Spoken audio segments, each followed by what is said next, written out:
Hello everybody. आज हम लोग आप लोगों के लिए लेकर के आ गए हैं एक एसे।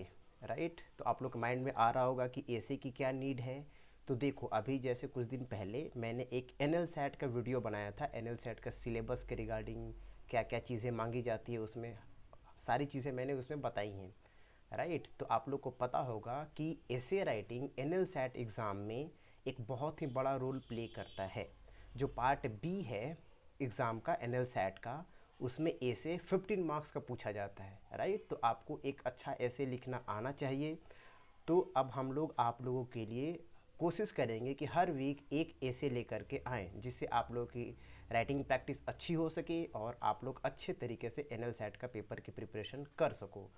और ये ऐसे राइटिंग आपको हर जगह काम आएगी। अगर आप कोई स्टेट सर्विस की एग्ज़ाम दे रहे हैं या फिर आप कोई यूपीएससी का एग्ज़ाम दे रहे हैं, ऐसे तो हर जगह लिखना है ही। राइट, कोई भी अगर मेंस का पेपर है तो आज हम लोग के आप लोगों के लिए जो हम टॉपिक लेकर के आए हैं, उस टॉपिक का नाम है hate speech in the time of free speech. क्या मतलब हुआ इसका? जैसा कि आप लोग जानते हो कि आजकल इंडिया में, हमारी सोसाइटी में और इवन पूरी दुनिया में हेट स्पीच कितनी ज़्यादा बढ़ गई है। राइट, लोग कितनी ज़्यादा गंदी गंदी बातें लोगों के बारे में हेट स्पीच देते हैं, लोगों के बारे में भला बुरा बोलते हैं। राइट, और लोग ऐसा क्यों कर पाते हैं? क्योंकि सभी को फ्री स्पीच मिली गई है, सभी को फ्रीडम ऑफ स्पीच मिली गई है। तो लोग इसका मिसयूज़ करते हैं और इसका मिसयूज़ करके, इस पार्टिकुलर लॉ का मिसयूज़ करके ये सारी उल्टी फुल्टी बातें वो बोलते हैं। राइट, तो आइए आप लोगों के लिए फिर हम लोग स्टार्ट करते हैं कि आपको एक अच्छा ऐसे कैसे लिखना है। ये टॉपिक बहुत ही इंपॉर्टेंट है। इस टॉपिक पे आपसे ऐसे पूछा जा सकता है। तो चलिए आते हैं। देखो, किसी भी ऐसे को लिखने के लिए हमें सबसे पहले एक इंट्रोडक्शन देना होता है। राइट, कि जिस टॉपिक पे हम ऐसे लिखने जा रहे हैं, उस टॉपिक पे हमें क्या क्या, उसका इंट्रोडक्शन क्या क्या लिख सकते हैं। तो सबसे पहले आप उस टॉपिक का एक मीनिंग दोगे। राइट, मतलब उस टॉपिक को शॉर्ट में डिफाइन करने की कोशिश करोगे कि हाँ, ये टॉपिक क्या है, इस टॉपिक में हमें बेसिकली क्या बताना है। राइट, तो देखो हम लोगों ने जैसे लिखा है मीनिंग। क्या मीनिंग है? तो hate speech refers to word whose intent is to create hatred towards a particular group. That group may be community, religion or race. देखो, हेट स्पीच क्या होता है? कोई हेट स्पीच क्यों देता है? इंसान हेट स्पीच इसलिए देता है क्योंकि वो एक पार्टिकुलर कम्युनिटी के अगेंस्ट, पार्टिकुलर रिलीजन के लोगों के अगेंस्ट, या फिर पार्टिकुलर कास्ट के लोगों के अगेंस्ट, या फिर पार्टिकुलर जेंडर के अगेंस्ट हेट स्पीच देता है। और उससे क्या होता है? उससे सोसाइटी में वॉयलेंस फैलता है, सोसाइटी में लोग एक दूसरे के खिलाफ नफरत फैलता है। राइट, तो ये हम एक छोटा सा इसका मीनिंग देंगे। Right, hate speech has not been officially defined in any law in India. We can broadly term it as word which induce to created hatred towards any particular group of people. Right, कहीं define नहीं है, hate speech कहीं पर define नहीं है, but हम लोग इसको कैसे समझ सकते हैं? इसको ऐसे समझ सकते हैं कि ये किसी पार्टिकुलर ग्रुप के अगेंस्ट वॉयलेंस फैलाने की कोशिश की जाती है हेट स्पीच के रूप में। तो ये आपका एक मीनिंग इनफ है, मतलब एक आप इंट्रोडक्शन में इतना सा लिखकर काफ़ी बता सकते हो। अब उसके बाद हम आएंगे कि पूरा हमारा टॉपिक हेट स्पीच के अगेंस्ट में घूम रहा है, तो हेट स्पीच के पीछे का रीज़न क्या होता है। राइट, तो प्राइमरी रीज़न क्या है हेट स्पीच के पीछे? तो देखो, the primary reason for the hate speech is stereotype thinking.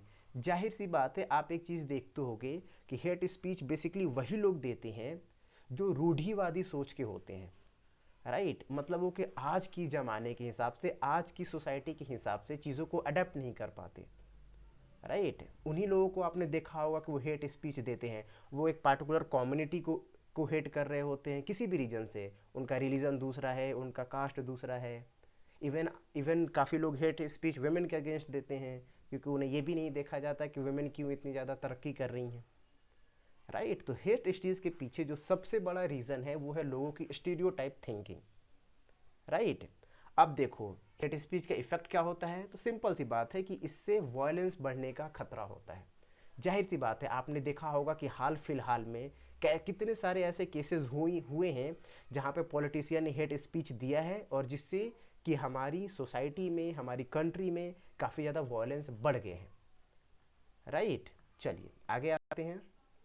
अब देखो, अब क्योंकि आप एक ऐसे लिख रहे हो, आपने इंट्रोडक्शन दे दिया, उसके पीछे का रीज़न बता दिया, बट अगर आप जो भी लॉ है उसके खिलाफ, उसके अगेंस्ट में अगर आप उस लॉ को यूज़ करोगे, उस लॉ को अपने ऐसे में लिखोगे, तो ये एक बहुत ही अच्छा प्रभाव पड़ेगा और आपको मार्क्स अच्छे मिलने के चांसेस रहेंगे, राइट। तो चलो अब हम लोग क्या क्या जो लॉ है जो हेट स्पीच के रिगार्डिंग है, सबसे पहले तो दो दो लॉ है। एक आपका सेक्शन 153 ए, एक आपका section 153 B of IPC, right. ये क्या बोलता है, ये लोगों को पनिशमेंट देने की बात करता है जो कि किसी दो ग्रुप में, दो कम्युनिटी में हेटरेट फैलाने की कोशिश करते हैं, राइट। तो आपको एक चीज़ पता चल गई कि आर्टिकल सेक्शन 153 ए और सेक्शन 153 बी बेसिकली उन लोगों को पनिशमेंट देने की बात करता है जो सोसाइटी में हेटरेट फैलाने का काम कर रहे हैं, राइट। और क्या क्या है, सेक्शन 124 ए आईपीसी, ये क्या है, ये सेडिशन लॉ है। अगर आप गवर्नमेंट के अगेंस्ट में हेटरेट फैला रहे हो, गवर्नमेंट के अगेंस्ट में कोई भी हेटरेट बातें बोल रहे हो, तो आप पे सेडिशन लॉ लग सकता है, राइट। तो ये कुछ लॉ हैं जो कि रोकते हैं लोगों को हेटरेट फैलाने से। अगर लोग हेटरेट फैलाएंगे तो उन पे ये सारी चीज़ें, ये धाराएं लग सकती हैं, राइट। तो आप अगर इनका मेंशन करोगे इन सारे लॉ का अपने ऐसे में, तो बहुत ही अच्छा प्रभाव जाएगा, लोगों को लगेगा कि हाँ आपको एक काफ़ी अच्छी नॉलेज है, राइट। अब देखो, अब हम लोग बात करते हैं रिप्रेजेंटेशन ऑफ पीपल्स एक्ट की।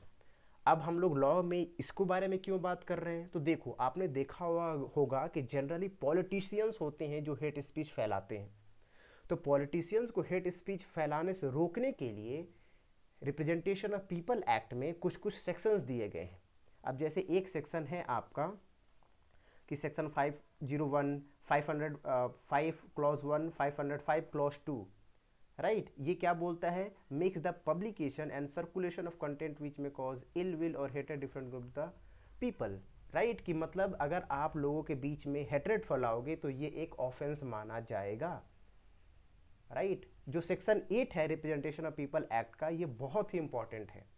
अगर आप हेट्रेड फैलाने का दोषी पाए जाते हो तो आपको इलेक्शन कंटेस्ट करने से रोक दिया जाएगा, right. This is a very good thing. अगर कोई इसके अंदर दोषी पाया जाता है तो उन्हें इलेक्शन लड़ने से बार कर दिया जाएगा, उन्हें इलेक्शन लड़ने से रोक दिया जाएगा, राइट। तो आप देखो ये सारे लॉज हैं जो कि हेट स्पीच के अगेंस्ट में है, कि अगर आप हेट स्पीच दोगे तो आपको ये पनिशमेंट मिल सकती है, राइट। तो अगर आप अपने ऐसे में इन सारी चीज़ों का मेंशन करोगे तो इसका बहुत ही अच्छा बेनिफिट मिलेगा।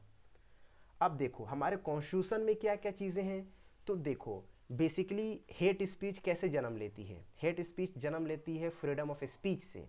अगर आपको फ्रीडम है स्पीच की तो लोग इसी को यूज़ करके बोलते हैं कि नहीं मैंने तो कुछ गलत नहीं बोला, मैंने तो अब बस अपने फ्रीडम ऑफ स्पीच का यूज़ किया है, राइट। तो लोगों को फ्रीडम ऑफ स्पीच कहाँ से मिलती है, तो लोगों को फ्रीडम ऑफ स्पीच मिलती है आर्टिकल 21 और आर्टिकल 19 से। आर्टिकल 19 बेसिकली बोलता है right to freedom of speech and expression, right.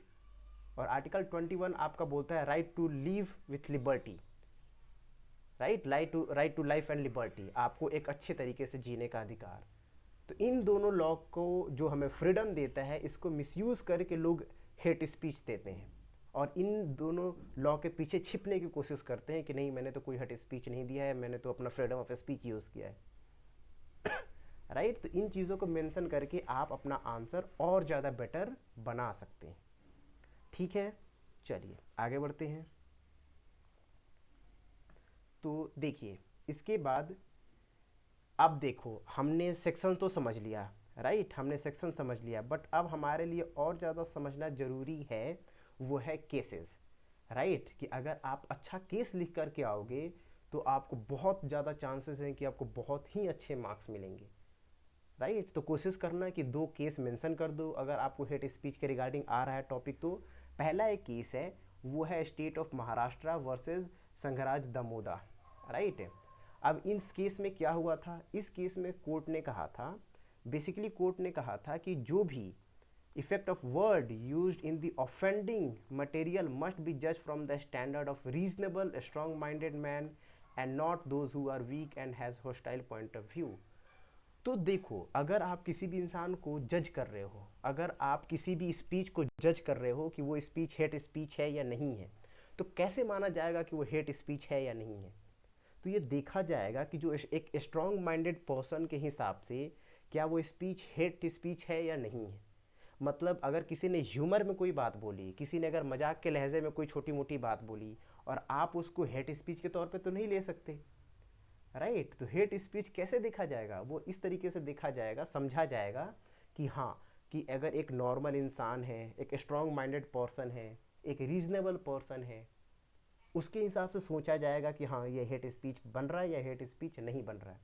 अब कोई बहुत वीक इंसान है, वो हर एक चीज़ को हेट स्पीच के तौर पे लेता है, तो फिर इसे तो हम लोग नहीं मानेंगे ना हेट स्पीच के तौर पे, राइट। तो state of Maharashtra versus Sangharaj Damodar case में कोर्ट ने यही बोला था कि एक रीजनेबल स्ट्रांग माइंडेड पर्सन के हिसाब से हम लोग इस चीज़ को जज करेंगे, राइट।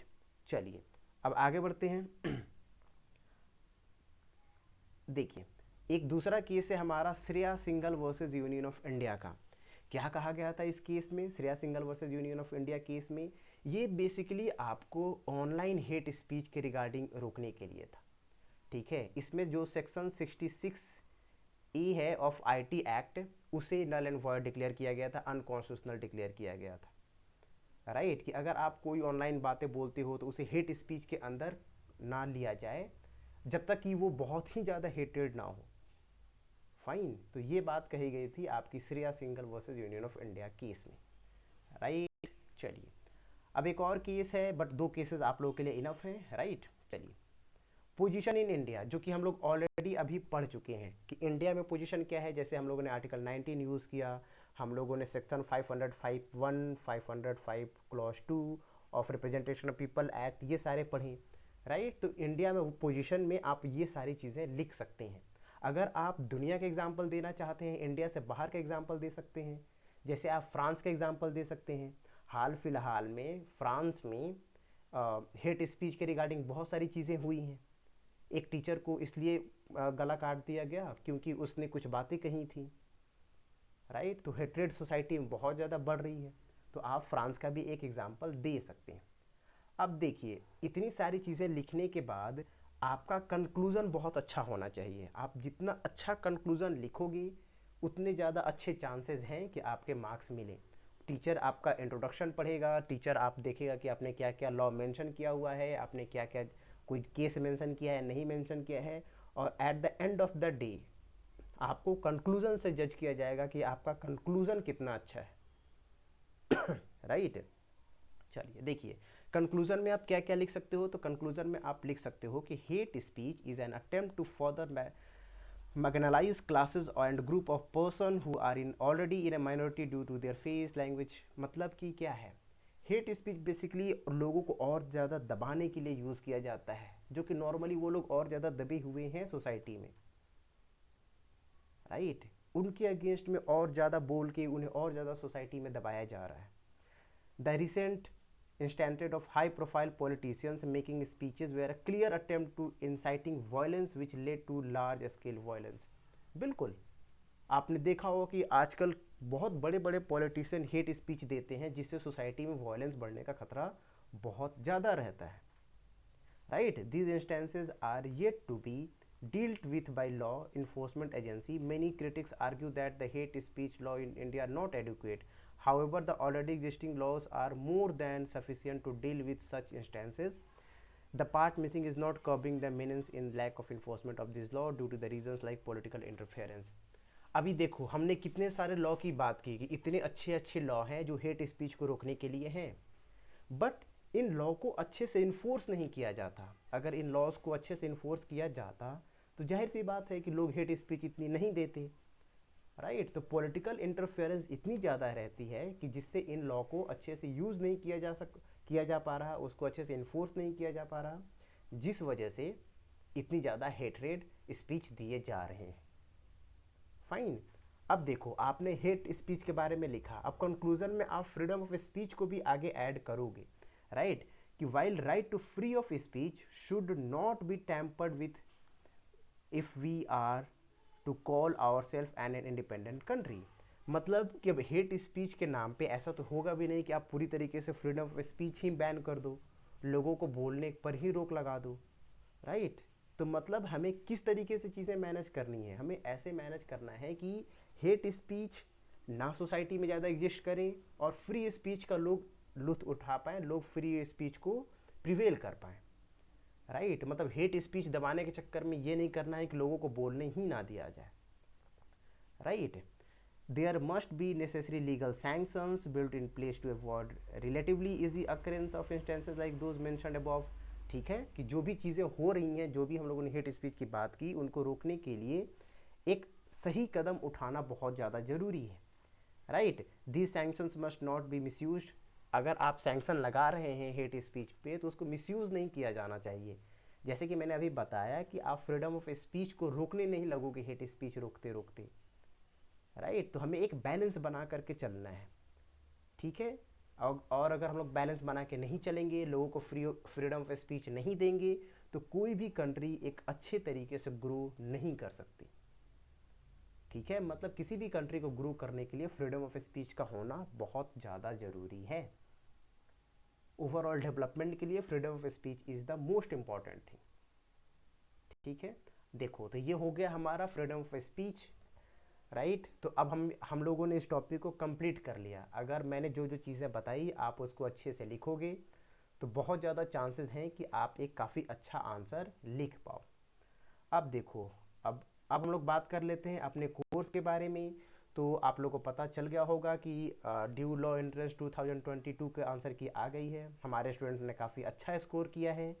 तो अब हम बैच लेकर के आ गए हैं ड्यू एलएलबी बैच 2023, राइट। इसमें आपको लाइव क्लासेस, रिकॉर्डिंग क्लासेस मिलेंगी, नोट्स मिलेंगे, एमसीक्यू फॉर्म में क्वेश्चन मिलेंगे प्रैक्टिस करने के लिए, डाउट सेशन होगा रेगुलरली 15 डेज पे, राइट। परफॉर्मेंस चेकिंग सेशन होगा हर मंथ, वीकली टेस्ट होंगे, टेस्ट सीरीज होंगी, राइट।